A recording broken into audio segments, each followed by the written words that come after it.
Thank you for downloading this episode of A History of Central Florida podcast.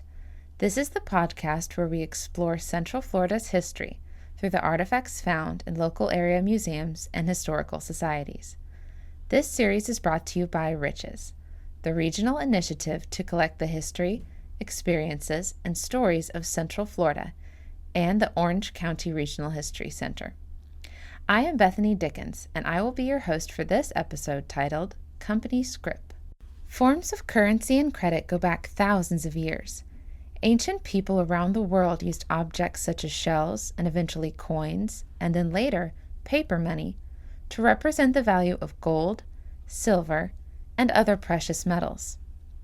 The term scrip refers to an object that represents a form of currency and was used as a form of wages.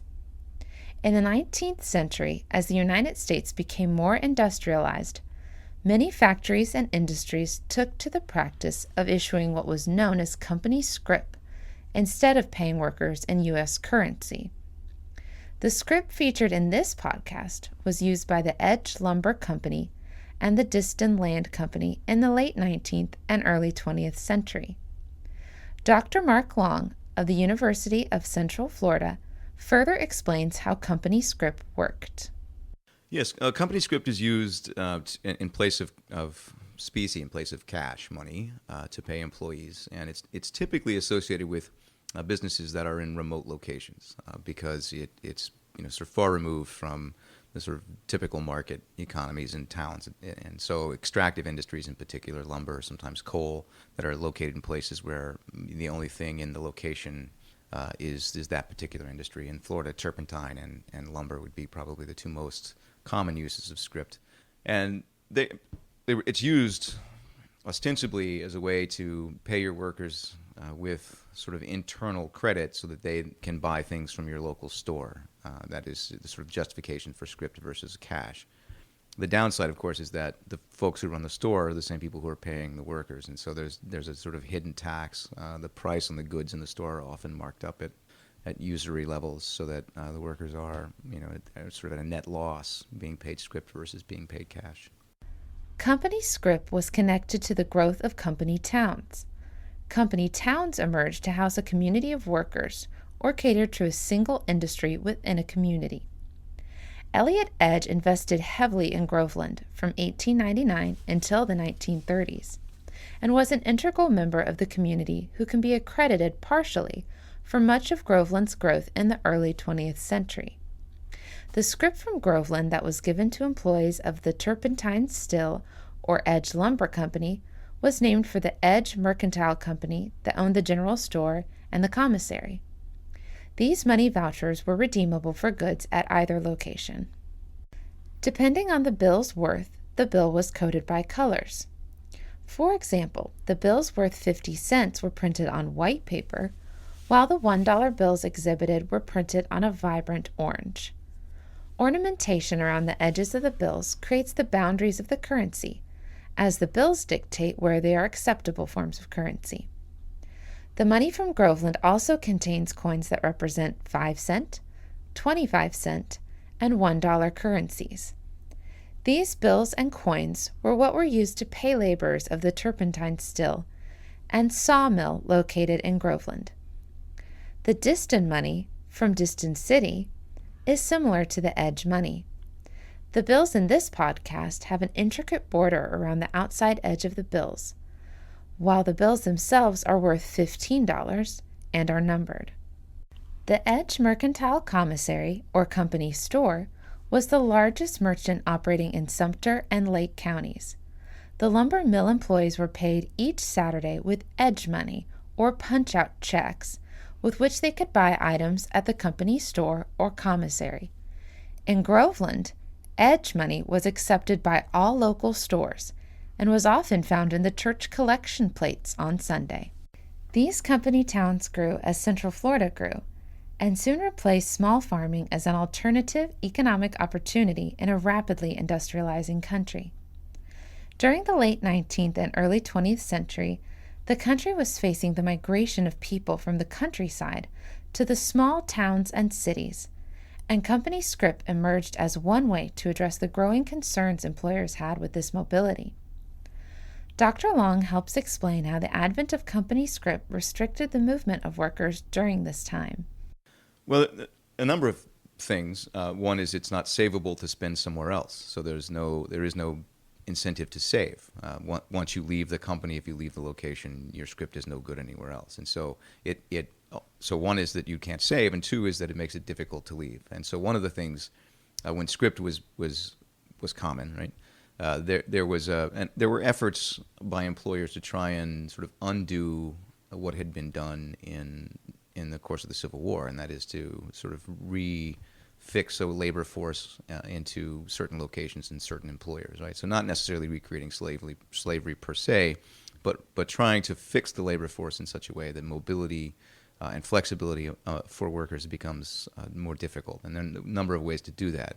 Debt peonage was common further north in the South in situations where people are paid in kind with crops, et cetera. I mean, this is the relationship of sharecropping, and the debt that accumulates becomes shackle, an invisible shackle for those farmers. And that the same is true with script in some ways, or it functions in a similar way to try and sort of fix this labor force on the ground. By 1885, Hamilton Diston invested heavily in steamboats, wharves, schools, and hotels to develop the Central Florida region. Diston's land purchases and investments were directly responsible for creating or fostering the towns of Kissimmee and St. Cloud. Workers employed by Diston in this company were also paid in scrip, similar to that of Groveland. Dr. Paul Ortiz from the University of Florida tells us that company scrip had a long history dating back to the 19th century and was used throughout the entire country. Well, company scrip first originated in the U.S., as the nation was expanding, and one of the perennial problems in this country has always been cash flow, and how will people get paid in a region where maybe there's not a bank, or in many cases the scrip frankly being worthless, and so that's part of the thing that sparked the great upheaval of 1877, national strikes. Scores of people killed, many more arrested, wounded, gunfights. And all of that came out of this little token, or this little piece of paper we called scrip. Here, Dr. Ortiz explains to us that the use of scrip had consequences for workers and entire communities themselves. But the consequences for workers could often be quite severe. If you think about what scrip is, I mean, it can be a token, it can be a piece of paper. It's a promise of payment, but it's also leads to a situation which can engender a lot of abuse. So, for example, if you work in a turpentine camp in the 1920s and in northeastern Florida, chances are you were paid in scrip, and it's supposed to be redeemable currency. But the problem is when you go to the company store to try to purchase that $5 worth of goods that you're supposed to be able to purchase, the company store, who's often owned by the same firm that also owns the turpentine operation, actually says, hey, we're going to charge you a markup on that. We're going to charge you interest. And so suddenly your $5 is only worth $4 or maybe $3. And so the consequences for working class families, particularly in the late 19th, early 20th century, could be quite severe because, instead of making $10 a week if you're paid in scrip, and if local, I mean, there's also a possibility that local stores may not accept the company scrip, right? And so you're walking around with a piece of paper or a token that represents your hard work, but it may not be worth much or anything at all, or the people controlling the worth may be your boss. And so the consequences could be quite severe. And this is one of the reasons why such a little token or little piece of paper, which seems to us now to be so inconsequential, led to tremendous tumultuous events in American history. According to Dr. Ortiz, sometimes workers fought back against these economic restrictions. People engaged it's interesting to think about this. I mean, workers engaged in a lot of the same types of activities we engage in now that we call things like fair trade, where we go to a company and we say, hey, we want you to treat workers in your supply chain better, or else we're not going to shop there, or we're not going to shop at your establishment. I mean, workers did the same kind of thing in vis-a-vis company Scrip in the early 20th century. I mean, of course, how successful these kind of hidden campaigns were, is kind of unclear. By the 1950s, labor unions, workers, and state legislators around the country curbed the use of company scrip as payment to workers, and the company store soon died out. Lumber, turpentine, and other industries declined by the mid-20th century, so the practice of using scrip died out, as did the company towns soon after World War II. We hope you have enjoyed this episode of A History of Central Florida podcast.